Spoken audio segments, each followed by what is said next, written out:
ہمارے دکھوں کا واحد علاج اسلام۔ دیکھیے انسانی زندگی میں دکھ اور سکھ ان کا چولی دامن کا ساتھ ہے، دکھ بھی ہے سکھ بھی ہے، سردی کے ساتھ گرمی بھی ہے، نرمی کے ساتھ سختی بھی ہے۔ ان مع العسر یسرا، ان بعد العسر یسرا، یسر کے ساتھ عسر ہے، عسر کے ساتھ یسر ہے۔ لیکن انسان نفسیاتی طور پر متاثر جو ہوتا ہے زیادہ، وہ تکلیف سے ہوتا ہے، دکھ سے ہوتا ہے۔ خوشی آتی ہے تو وہ ایسے گزر جاتی ہے، اس کا وقت کا بھی پتہ نہیں چلتا، گزرتے ہوئے بڑی تیزی کے ساتھ وقت گزر جاتا ہے۔ لیکن غم کا معاملہ ہو جائے تو ایک ایک لحظہ جو ہے وہ بڑا کٹھن ہو جاتا ہے، بڑی مشکل سے گزرتا ہے۔ تو انسان کے احساسات پر زیادہ جو اثر آتا ہے وہ دکھ کا آتا ہے۔ بعض فلسفے دنیا میں ایسے ہیں کہ جنہوں نے اس دکھ، خاص طور پر جو حساس انسان اس کو محسوس کرتا ہے، اس کے اعتبار سے یہ کہا ہے کہ دنیاوی زندگی نرا دکھ ہی دکھ ہے۔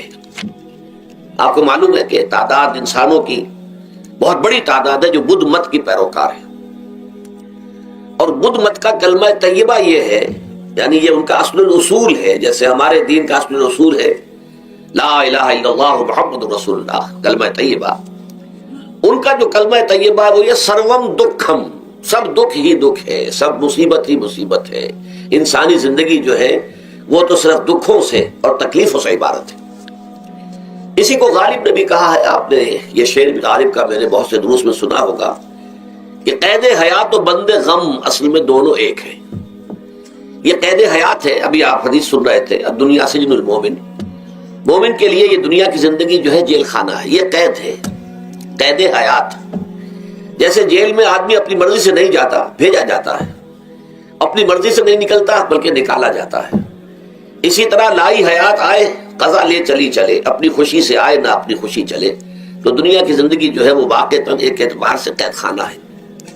قید حیات و بند غم اصل میں دونوں ایک ہیں۔ جب تک یہ زندگی رہے گی غم بھی لگا رہے گا، تکلیفیں لگی رہیں گی، مصائب آتے رہیں گے، انسان کو دکھوں کا سامنا رہے گا، واسطہ رہے گا۔ موت سے پہلے آدمی غم سے نجات پائے کیوں؟ ظاہر بات ہے جب تک زندگی ہے تو غم ہے، تو موت سے پہلے نجات نہیں مل سکتی۔ اگرچہ اس کے بعد کا اگلا مرحلہ جو ہے، جو حقیقت کو جاننے والے ہیں وہ تو جانتے ہیں کہ اس کے بعد تو غم کا اور بڑا کڑا مرحلہ آنے والا ہے۔ اب تو گھبرا کے یہ کہتے ہیں کہ مر جائیں گے، مر کے بھی چین نہ پایا تو کدھر جائیں گے؟ اگر اللہ ہمیں معاف فرمائے، اپنی رحمت اور مغفرت سے ہمیں ڈھانپ لے، جیسے کہ حضور نے فرمایا الا یتغمدنی ربی برحمتہ، حضور نے فرمایا کہ کوئی انسان بھی محض اپنے اعمال کی بنیاد پر جنت میں نہیں داخل ہو سکے گا جب تک کہ رحمت خداوندی دستگیری نہ کرے۔ کسی صحابی نے بڑی ہمت کی، بڑے جرأت کا معاملہ کیا، پوچھ لیا کیا حضور آپ بھی؟ ظاہر بات ہے آپ بھی انسان ہیں، آپ بھی بشر ہیں، قرآن مجید میں کہلوایا گیا ہے وَإِنَّمَا أَنَا بَشَرٌ مِثْلُكُمْ۔ تو اگر آپ کہتے ہیں کوئی انسان جنت میں داخل نہیں ہو سکے گا محض اپنے اعمال کی بنیاد پر جب تک کہ رحمت خداوندی دستگیری نہ کرے، تو کیا آپ بھی اس قاعدہ کلیہ میں شامل ہیں؟ آپ نے فرمایا ہاں میں بھی، الا یتغمدنی ربی برحمتہ، جب تک کہ میرا رب مجھے اپنی رحمت سے ڈھانپ نہیں لے گا میں بھی جنت میں داخل نہیں ہو سکوں گا۔ تو اس اعتبار سے اللہ تعالیٰ وہاں ہمیں بچا لے، لیکن جو وہاں نہیں بچایا گیا، اب ظاہر بات ہے کہ اس کے لیے جو مصیبت ہے وہ تو پھر دائمی ہے، ابدی ہے، دکھ ہی دکھ ہے۔ میں اس کی طرف زیادہ جانا نہیں چاہتا اس وقت، اصل میں میرا موضوع جو ہے وہ اس دنیا میں دکھوں کا علاج۔ اب اس اعتبار سے غور کیجئے، دکھ دو قسم کے ہیں۔ قرآن مجید پر جتنا میں نے غور کیا، دکھ ایک تو وہ ہے کہ جو ناگہانی طور پر آ جاتے ہیں، اس میں ہماری کسی غلطی کو دخل نہیں ہوتا۔ وہ کوئی آفت سماوی ہے، کوئی زلزلہ آ گیا ہے۔ ابھی آپ کو معلوم ہے بھوج جو قصبہ تھا گجرات اسٹیٹ کا، انڈیا کا پورا ختم ہو گیا، اس میں بہت سے مسلمان بھی تھے۔ جب کوئی آفت سماوی آتی ہے تو وہ ظاہر بات ہے کہ پھر سب کے سب لوگ اس کی لپیٹ میں آ جاتے ہیں۔ زلزلہ آ گیا، کوئی اور طوفان آ جائے، جیسا کہ کئی مرتبہ آپ نے اخبارات میں پڑھا ہوگا، اس سال امریکہ میں بہت طوفان آئے ہیں، مشرقی ساحل پر بار بار طوفان آئے، وہاں بھی لوگ مرتے ہیں، وہاں بھی چھتیں اڑ جاتی ہیں، وہاں بھی تباہی جو ہے آتی ہے۔ تو اس حوالے سے ایک تو ہے وہ ناگہانی آفات، آفت ارضی ہو یا آفت سماوی ہو، زلزلہ ہے یا آفت ارضی ہے، طوفان آ گیا ہے، کوئی سائیکلون آ گیا یا آفت سماوی ہے۔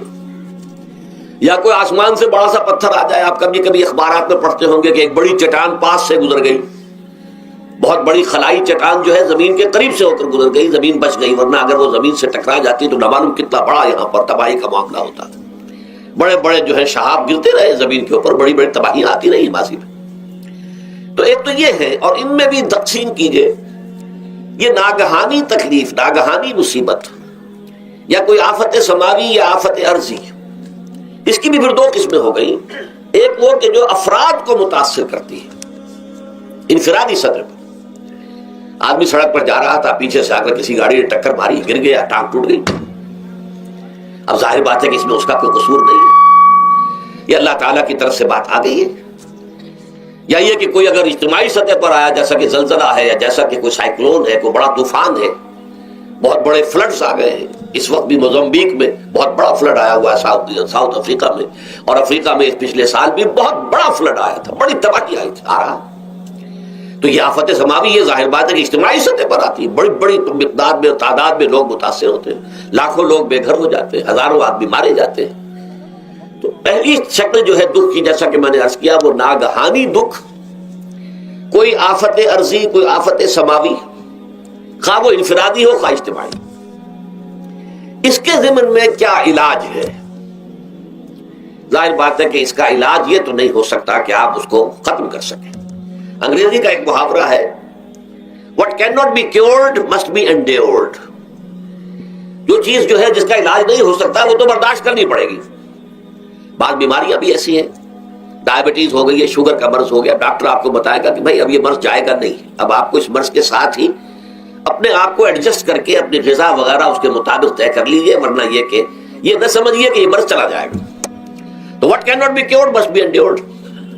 لہذا ان آفت سماوی و ارضی, چاہے وہ انفرادی سطح پر متاثر کرتی ہوں انسانوں کو, اور چاہے اجتماعی سطح پر, اس کا تو علاج ایک ہی ہے. عربی میں بھی ایک محاورہ یہ ہے کہ کسی نے پوچھا تھا کہ بچھو کے کاٹے کا کیا علاج ہے؟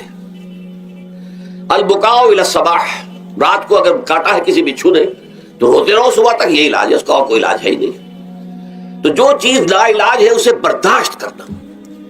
گویا کہ یہاں جو اصل شے ہوگی کہ دنیاوی آفات, ارضی و سماوی آفات, ناگہانی آفات, ناگہانی مصیبتیں, ان کے ضمن میں ہمیں ایسی شے کی ضرورت ہے جو ہمارے اندر برداشت پیدا کر دے, اس کو جھیلنا آسان بنا دے, ہم اس کی وجہ سے بجھ کر نہ رہ جائیں, ہماری ہمتیں جواب نہ دے جائیں, ہمارا ارادہ ختم نہ ہو جائے, ہمارا حوصلہ پست نہ ہو جائے, بلکہ برداشت ہو, جھیلنا ہو, تحمل ہو. ابھی بٹر صاحب کہہ رہے تھے اللہ تعالیٰ ذرا سا متحمل ہے. میں نے کہا یہ بہت غلط بات کہہ رہے, اللہ بہت متحمل ہے. وہ ذرا سا تو یوں سمجھیے کہ ان کے کہنے کے انداز میں یہ بات آ گئی, ذرا سا رحیم بھی ہے. نہیں, وہ بہت رحیم ہے, بہت متحمل ہے, بہت حلیم ہے. لیکن یہ کہ ہمیں یہ جو آفات سماویہ اور ارضیاں ہیں جو ہمارے اوپر آ جاتی ہیں اللہ کی طرف سے, ان کے ضمن میں ذہنی ایک ایٹیچیوڈ پیدا ہو جائے, سوچ کا ایک خاص رخ بن جائے, انسان کے احساسات ایک خاص طرز پر ڈھل جائیں, تو پھر ان کو برداشت کرنا آسان ہو جاتا ہے. اور وہ کیا ہے؟ وہ ہمارے ایمان کا لازمی تقاضا ہے. ایمان ہمیں یہ بتاتا ہے کہ کوئی مصیبت زمین میں آتی ہے نہ تمہاری جانوں پر آتی ہے بغیر اذن رب. جو کچھ آ رہا ہے اللہ تعالیٰ کے فیصلے سے آیا ہے. یہ کوئی اندھا بہرا مادہ نہیں ہے, یہ کوئی اندھا بھینسا نہیں ہے کہ اس نے آ کے آپ کو ٹکر مار دی ہے. نہیں, یہ تو سمیع اور بصیر, علیم و خبیر اللہ, اور حکیم اور قدیر اللہ کا فیصلہ ہے. لہذا یہ من جانب اللہ ہے, اس کو تم سمجھو کہ اللہ تعالیٰ کی طرف سے ہے. اور جب اللہ کی طرف سے ہے تو سورہ آل عمران میں فرمایا بیدہ الخیر, اس کے ہاتھ میں تو خیر ہی خیر ہے. یعنی بظاہر تمہیں محسوس ہوتا بھی ہو کہ یہ میرے لیے تکلیف دہ بات آ گئی ہے, تو اس کو یوں سمجھو کہ اس کا نتیجہ جو میرے حق میں نکلے گا وہ خیر ہوگا. فوری طور پر تو تکلیف ہے, مجھے اچھی نہیں لگ رہی, ناگوار ہے, لیکن نتیجہ اس کا خیر نکلے گا. جیسے بچہ بیمار ہے, ماں اسے دوا پینے پر مجبور کر رہی, کڑوی دوا ہے, وہ تو سمجھتا ہے مجھ پر بڑا ظلم ہو رہا ہے. یا آپ لے گئے اسے ڈاکٹر کے یہاں ٹیکا لگوایا ہے, وہ تو چیخ رہا ہے, رو رہا ہے, لیکن آپ کو معلوم ہے, کاش اسے بھی معلوم ہو جائے کہ یہ میرے خیر کے لیے, میرے بھلے کے لیے, اگر اسے یہ معلوم اور محسوس ہو جائے تو اس کی تکلیف اس کے اندر بہت کمی آ جائے گی، وہ سہار لے گا، اس کو وہ برداشت کرے۔ اس حوالے سے اس کا جو ہمارے دین میں اس کا نام ہے، اس ذہنی کیفیت کا، ان احساسات کا، اسے ہم کہتے ہیں تسلیم و رضا۔ جو کچھ آ رہا ہے اللہ کی طرف سے آ رہا ہے، لہذا سر تسلیم خم ہے، اے اللہ ہم قبول کرتے ہیں، رضا، ہر حال میں تیری رضا پر راضی ہے، جو تیرا فیصلہ ہے ہمیں بصر و چشم قبول ہے، تسلیم و رضا۔ ہم بھی تسلیم کی خو ڈالیں گے، بے نیازی تیری عادت ہی صحیح، اللہ تو بے نیاز ہے، لیکن اے اللہ تو ہمارے لیے جو بھی تکلیف کا تو نے فیصلہ کیا، ہم تسلیم کی خو ڈالیں گے، عادت پیدا کر لیں گے اپنے اندر کہ ہر ساقی ماریخ عین الطاف است، کہ میرا ساقی میرے پیالے میں جو کچھ ڈال دے اس کا لطف و کرم ہے۔ یہ مقام رضا ہے، یہ ایمان کا ایک ایسا تقاضا ہے کہ جس کو ہم کہیں گے ایمان کی حلاوت، ایمان کی مٹھاس۔ اگر آپ کا منہ کڑوا ہو جائے تو آپ چینی کھاتے ہیں تاکہ منہ کا ذائقہ ٹھیک ہو جائے۔ اگر تکالیف کی وجہ سے، دکھ کی وجہ سے آپ کے احساسات کے اندر کوئی خرابی پیدا ہو رہی ہے، یہ جو مقام رضا ہے، یہ اس کے لیے قند ہے، یہ اس کے لیے چینی ہے، یہ اس کے لیے شہد ہے، یہ اس کی تلخی کو ظاہر کر دینے والی شیء ہے کہ اللہ تیری رضا پر راضی، راضی برضائے رب۔ اب اس کے ضمن میں سمجھیے، یہ تو اصولی بات میں نے آپ کو بتا دی، اس کی تین کیفیات ہو سکتی ہے، کیوں اللہ کی طرف سے یہ چیزیں آتی ہیں۔ سب سے پہلی شے ہے، اب وہ جو آیات میں نے سنائی تھی وہ سن لیجیے پہلے ترجمہ۔ سورہ تغابن میں فرمایا ما صاب من مصیبت الا باذن اللہ، دیکھو کوئی مصیبت تم پر نہیں آ سکتی، نہیں آتی مگر اللہ کے اذن سے۔ ومن یؤمن باللہ، اور جو شخص اللہ پر ایمان رکھتا ہو، یہد قلبہ، اللہ اس کے دل کو ہدایت دے دیتا ہے، اس کے دل کو سکون عطا کر دیتا ہے، وہ راضی برضائے رب ہو جاتا ہے، اس میں شکوہ نہیں رہتا، اس میں شکایت نہیں ہوتی، اس میں تلخی نہیں ہوتی، کیوں ہو گیا، کیسے ہو گیا، کیوں ہو گیا، نہیں ہونا چاہیے، نہیں۔ یہ سارا جو پیچ آدمی کھاتا رہتا ہے نا، اندر ہی اندر وہ جو پیچ کھا رہا ہے، یہ سب پیچ سے نجات نہیں گئی۔ برو کشید سے پیچا کہ ہستبود مرا، چے اقدہا کے مقام رضا کشود مرا۔ یہ پیچ کھانا جو ہے، پیچا کے ہستبود، اس سے اللہ تعالیٰ نے مجھے نجات دے دی ہے مقام رضا کے ذریعے سے۔ کتنے بڑے بڑے عقدے میرے حل ہو گئے اس مقام رضا سے، چے اقدہا کے مقام رضا کشود میرا، میرے تو بہت سے عقدے اس سے حل ہو گئے۔ اس حوالے سے ایک موٹی بات تو یہ ہو گئی، لیکن اب اس کو تین حصوں میں تقسیم کیجئے۔ پہلی بات یہ کہ یہ اللہ کی طرف سے آزمائش کے طور پر آتے ہیں۔ آزمائش، میرا بندہ اس پر صبر کرتا ہے یا نہیں، یا میرے خلاف بکواس کرنے پر آمادہ ہو جاتا ہے۔ اللہ تو ایسا ہے، اللہ نے تو ہم پر کبھی کرم کیا ہی نہیں ہے، اللہ تو ظالم ہے، معاذ اللہ معاذ اللہ معاذ اللہ۔ کہیں ایسا تو نہیں، میرا بندہ جو ہے تکلیف کو جھیلتا ہے میری وجہ سے، یہ سمجھ کے کہ اللہ کی طرف سے آئی۔ یہ صبر جو ہے یہ بہت بڑی کامیابی ہے اگر انسان کو حاصل ہو جائے، اور اس صبر کے نتیجے میں دو اور باتیں پیدا ہوتی ہیں۔ یہ مضامین علیحدہ علیحدہ دروس کے اندر آتے رہے ہیں، لیکن آج ایک نئے عنوان کے تحت جمع ہو کر آ رہے ہیں۔ پہلی بات یہ ہوتی ہے کہ یہ امتحان کا نتیجہ کیا نکلتا ہے کہ آپ نے ایک امتحان پاس کیا تو آپ کے اگلے درجے میں ترقی ہو جاتی ہے۔ 5ویں کا امتحان پاس کر لیا نا تو 6ٹھی میں جائیں گے، اب 6ٹھی کا امتحان پاس کریں گے تو 7ویں میں جائیں گے، 7ویں کا پاس کریں گے تو 8ویں میں۔ درجہ بدرجہ انسان کی دینی، ایمانی اور روحانی ترقی کا ذریعہ یہ آزمائش بنتی ہے۔ جتنا اس میں صبر ہوگا، جتنا اس میں تسلیم و رضا جو ہے آپ حاصل کرتے جائیں گے تو آپ کے درجے بلند ہوتے چلے جائیں گے۔ آپ کا امتحان کڑے سے کڑا آئے گا، بڑے سے بڑا آئے گا، مشکل سے مشکل تر آئے گا۔ ایک وقت میں MA کا امتحان بھی آپ کو دینا ہوگا، ایک وقت میں ہو سکتا ہے PhD کے لیے تھیسس آپ لکھیں، پھر اس کے اوپر جو ہے ٹیم بیٹھی ہوئی اور آپ سے وہ بحث کرے، جرا کرے آپ سے، وہ بھی کرنا ہوگا۔ لیکن یہ کہ اگر پرائمری ہی میں فیل ہو گئے تو اس کا سوال ہی پیدا نہیں ہوتا کہ کبھی آپ MA کا یا PhD کا تھیسس بھی لکھیں۔ اور اسی کو دوسرے انداز میں کہا گیا ہے قرآن مجید میں، بولے یبلی المؤمنین منہ بلاء حسنا۔ اصل میں ابلا کہتے ہیں، بلا یبلو جو ہے عربی زبان میں آتا ہے آزمانا۔ خلق الموت والحیات لیبلوکم ایکم احسن عملا، یہی معنی ابتلا کے میں، ابتلا یبتلی آزمانا۔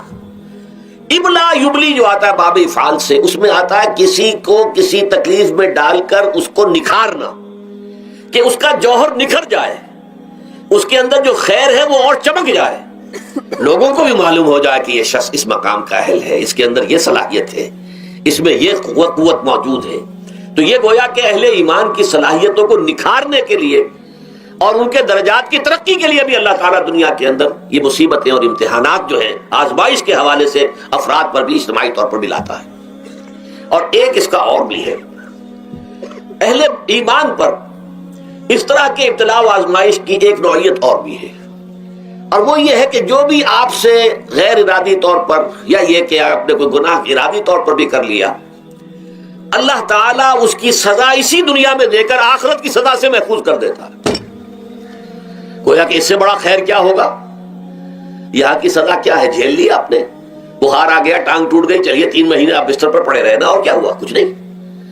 لیکن یہ کہ آخرت کی سزا ملتی بہت عظیم ہوتی، لہذا کفارہ بناتا ہے اللہ تعالیٰ ان گناہوں، ان جو بھی گناہ ہو گئے ہیں، غلطیاں ہو گئی ہیں، ان کا کفارہ اللہ تعالیٰ بندہ مومن کے لیے، حضور کی ایک حدیث ہے، اس کا متن مجھے اس وقت یاد نہیں ہے، کہ مومن کا معاملہ عجیب ہے، اسے کوئی تکلیف پہنچتی ہے صبر کرتا ہے، وہ اس کے گناہوں کا کفارہ بن جاتا ہے، اور اگر کوئی خوبی ملتی ہے اس پر اللہ تعالیٰ کا شکر ادا کرتا ہے، اس کے درجات بلند ہو جاتے ہیں۔ تو یہ معاملہ جو ہے اللہ تعالیٰ کی طرف سے بندہ مومن کے حق میں خیر، کہ در حقیقت اس کے ان گناہوں کی پاداش کہ جو اس نے یہاں کر لیے ہیں یہی دنیا میں دے کر دھو دیا جائے، پاک کر دیا جائے۔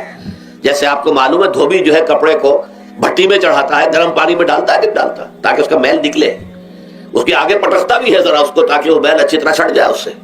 اسی طرح اگر دنیا میں ہمارے میل چھٹ جائیں، دنیا میں اگر ہمارے گناہ دھل جائیں تو یہ بڑے نفع کا سودا ہے، بڑے نفع کا سودا ہے، بڑے نفع کا سودا ہے۔ اس اعتبار سے آپ غور کیجئے کہ اگر یہ حقائق ہمارے سامنے رہے تو کیا کوئی تکلیف دنیا کی ہمیں بھاری محسوس ہوگی؟ ہمیں تو بتایا یہ گیا ہے کہ عسیٰ ان تکرہوا شیئا وہو خیر لکم وعسیٰ ان تحبوا شیئا وہو شر لکم واللہ یعلم وانتم لا تعلمون۔ ہو سکتا ہے کہ تم کسی چیز کو ناپسند کرو، دراصل کہ اسی میں تمہارے لیے خیر ہے، تمہیں نہیں پتا، اور ہو سکتا ہے تم کسی چیز کو پسند کرو، دراصل کہ اس میں تمہارا شر ہے لیکن تمہیں نہیں معلوم۔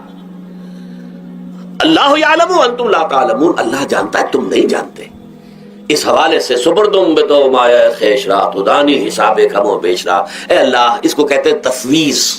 یہ سورہ تغابن کے درس میں یہ تمام مضامین تفصیل سے آتے ہیں کہ ایمان کے جو باطنی ثمرات ہیں اس میں سب سے پہلے مقام رضا ہے، پھر تفویض ہے، توکل ہے۔ آپ محنت کر رہے ہیں، محنت کر رہے ہیں، محنت کر رہے ہیں، نتیجہ نہیں نکلا۔ ایک نتیجہ یہ نکلے، ایک بچے نے بہت محنت کی، دن رات کام کیا، فیل ہو گیا امتحان میں، اب صدمے سے کمر ٹوٹ سکتی ہے اس کی، لیکن نہیں، ہو سکتا ہے کہ اللہ تعالیٰ نے اسی میں میرے لیے خیر رکھی ہے، اس لیے کہ ہماری محنت سے کچھ نہیں ہوگا، ہمارے مادی وسائل سے کچھ نہیں ہوگا، ہوگا اللہ کے اذن سے، اللہ کی مرضی سے، اللہ کی مشیت سے۔ یہ ہمارے لیے خاص طور پر اس اعتبار سے بہت اہم نقطہ ہے، ہم سب راہ حق کے مسافر ہیں، اپنے اپنے بس پڑتے محنت کر رہے ہیں، وقت بھی صرف کر رہے ہیں، مال بھی صرف کر رہے ہیں، محنت کر رہے ہیں، مشقت کر رہے ہیں، لیکن فرض کیجئے جیسا کہ ہے فی الواقع، فرض کیا کیجئے، وہ تو واقع سامنے کی بات ہے، نتائج نکلتے نظر نہیں آ رہے، قدم نہیں بڑھ رہے، ہماری طرف لوگوں کا رجوع عام نہیں ہے، ٹھیک ہے، اس پر قطعاً بدل ہونے کی بات نہیں، یہ اللہ تعالیٰ کی مشیت میں ہوگا، جب وہ چاہے گا تب ہوگا، ہمارا کام یہ کہ اپنا فرض ادا کیے چلے جائیں بس، اور نتیجے سے بالکل ذہن کو اپنے منقطع کر لیں، ذہن کا کوئی تعلق آپ کے نتیجے کے ساتھ نہ رہے۔ یہ جب تک کیفیت ہماری نہیں ہوگی، ہم اس راہ پر استقامت اور مدام اس پر محنت اور جد و جہد کرنا جو ہے وہ ہمارے لیے ممکن نہیں رہے گا۔ اس کے لیے میں اگر آپ کے سامنے رکھوں معاملہ کہ حضور صلی اللہ علیہ وسلم کے جو پہلے 10 برس ہیں، جب سے آپ کو آغاز ہوا ہے وحی کا، اس کے بعد سے پہلے 10 برس دن رات کی محنت، شدید مشقت، یہاں تک کہ اللہ بھی روک رہا ہے، نبی آپ اپنے آپ کو ہلاک کر لیں گے، لعلک باخع نفسک الا یکونوا مؤمنین، کیا آپ اپنے آپ کو اس صدمے میں ہلاک کر لیں گے؟ یہ ایمان نہیں لا رہے، اس قدر صدمہ۔ لیکن اس کے ساتھ یہ ہے کہ یہ نہیں ہے کہ نتیجہ نہیں نکل رہا تو کام چھوڑ کے بیٹھ جائے، نہیں، معاذ اللہ، معاذ اللہ، نتیجہ نہ نکلے تو حضرت نوح علیہ السلام کی عمر بھی اگر حضور کی ہوتی 950 برس بھی حضور دعوت دیتے تھے، آپ کا کام تھا، آپ کا فرض تھا۔ حضرت نوح علیہ السلام بھی تو آخر اللہ کے ایک بندے تھے، اللہ کے رسول تھے، 950 برس تک دعوت دی ہے۔ فَلَبِثَ فِيهِمْ أَلْفَ سَنَةٍ إِلَّا 50 عَامًا، یہ تو ہم مانتے ہی نا. اگر قرآن کے اندر نص قطعی صریح الفاظ نہ ہوتے کہ 950 برس تک رہے, ورنہ یہ بات سمجھ سے بالا تر ہے. عام طور پر معلوم ہوتا ہے کہ اس دور میں ابھی عمر زیادہ تھی لوگ. بہرحال جو میں نے عرض کیا تھا کہ دکھ جس سے انسان متاثر ہوتا ہے اس کی ایک قسم وہ ہے کہ جو ہمارے ارادہ اور اختیار سے باہر اللہ کی مشیت سے, اللہ کے اذن سے, اللہ کی مرضی سے آتا ہے. اس کے لیے ہمارا کام صرف برداشت ہے. جو شے بھی ہمیں برداشت کی صلاحیت عطا کر دے وہی اس کا علاج ہے. جیسے آپ کو معلوم ہے کہ بخار بہت تیز چڑھا ہوا ہے, اس کی دوا نہیں ہے اسپرین یا کوئی اور پیراسیٹامول, بخار کی شدت کو کم کر دے گا, وہ کوئی علاج نہیں ہے. علاج تو ہوگا اگر معلوم ہو کہ کون سے جراثیم ہے, کس کی وجہ سے ہے, اس کا صحیح اینٹی بایوٹک کون سا ہے, وہ علاج ہوگا. یہ علاج نہیں ہے. لیکن اس کی شدت کی کمی اور اس کے اندر جو احساس ہے جھیل جانے کا, وہ انسان کے لیے آسان ہو جاتا. یہی مضمون آیا ہے سورہ حدید میں بھی, ما اصاب من مصیبت فی الارض ولا فی انفسکم. یہاں کھول دیا اس مضمون کو. میں نے عرض کیا تھا نا کہ یہ آفت سماوی بڑے پیمانے پر بھی ہو سکتی ہے زمین میں, یعنی زلزلہ آ گیا, فلڈ آ گیا, طوفان آ گیا. ولا فی انفسکم, خاص تمہاری جان میں. تمہیں بخار ہو گیا, تمہیں ٹی وی لگ گئی, تمہیں کوئی اور بیماری آ گئی, تمہیں کینسر ہو گیا, معاذ اللہ ہوتا ہے, آخر ہوتا ہے. دنیا میں انسانی زندگی کے ساتھ یہ ساری چیزیں لگی ہوئی ہیں. لیکن یہ چیزیں ما اصاب من مصیبت فی الارض ولا فی انفسکم, نہیں پڑتی تم پر کوئی پڑنے والی کوئی مصیبت, کوئی تکلیف, نہ پوری زمین میں بڑے پیمانے پر, نہ تمہاری جانوں میں انفرادی سطح پر, الا فی کتاب من قبل ان نبراها, مگر یہ کہ وہ تو ایک کتاب میں, کتاب اللہ کے علم کی کتاب, ام الکتاب, اس میں پہلے سے درج موجود ہے. یہ الٹ اپ نہیں ہو گیا, یہ اچانک نہیں ہو گیا. آپ اچانک سمجھتے ہیں کہ صاحب میں تو جا رہا تھا, اچانک ٹرک نے آ کے مجھے دھکا مار دیا. اچانک کوئی شے یہاں نہیں ہوتی. اس کائنات میں پتہ تک نہیں ہلتا جب تک کہ اس نے رب نہ ہو. اچانک کا کیا سوال؟ تو در حقیقت جو ہوتا ہے وہ اللہ تعالیٰ کے علم میں پہلے سے ہے. علم کامل, ما کان وما یکون, جو کچھ ہوا ہے, جو کچھ ہوگا, مستقبل, ماضی, کل کا کل, آنے واحد میں اللہ کے علم میں موجود ہے. لہذا یہاں اچانک کچھ نہیں ہوتا.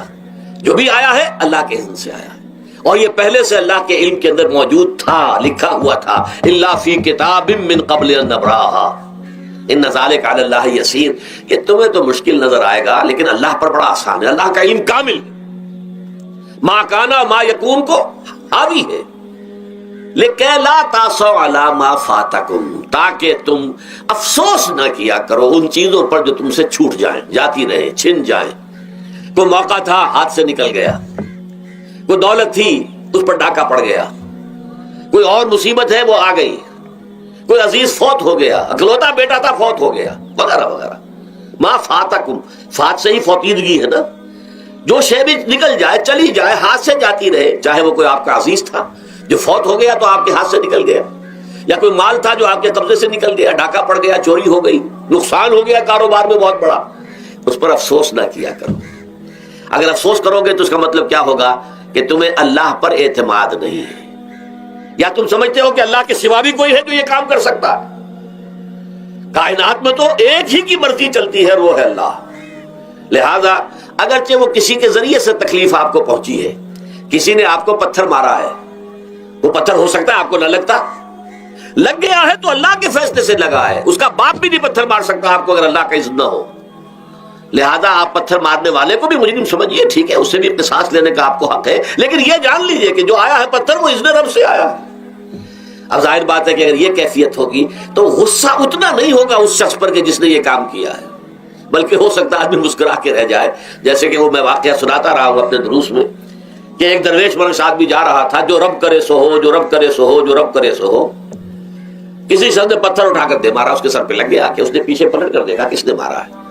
اس نے کہا مجھے کیا دیکھتے ہو, جو رب کرے سو ہو, یہ تو رب کے مارے سے. اس نے کہا مجھے تو یہ پتھر رب کے مارے ہی لگا ہے, لیکن میں دیکھ یہ رہا تھا بیچ میں کس کا منہ کالا ہو گیا, اپنے لیے کس نے ایک گناہ کما لیا, اپنے لیے کس نے ایک مصیبت جو ہے وہ مول لے لی, وہ بیچ میں تم آ گئے ہو. پتھر اللہ کی طرف سے آیا ہے, لیکن اس کا عذاب, اس کا وبال تم پر آ جائے گا.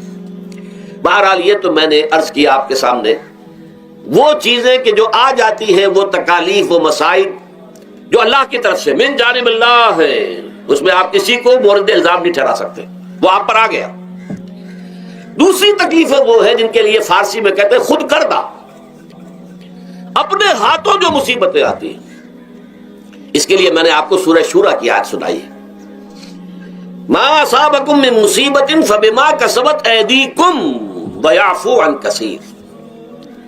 جو مصیبت بھی تم پر آتی ہے انسانوں، وہ تمہارے اپنے ہاتھوں کے کرتوتوں کی وجہ سے آتی ہے، اور ابھی تو اللہ بہت سی چیزوں کو تو معاف بھی کرتا رہتا ہے، ہر تمہاری غلطی پر پکڑتا نہیں ہے۔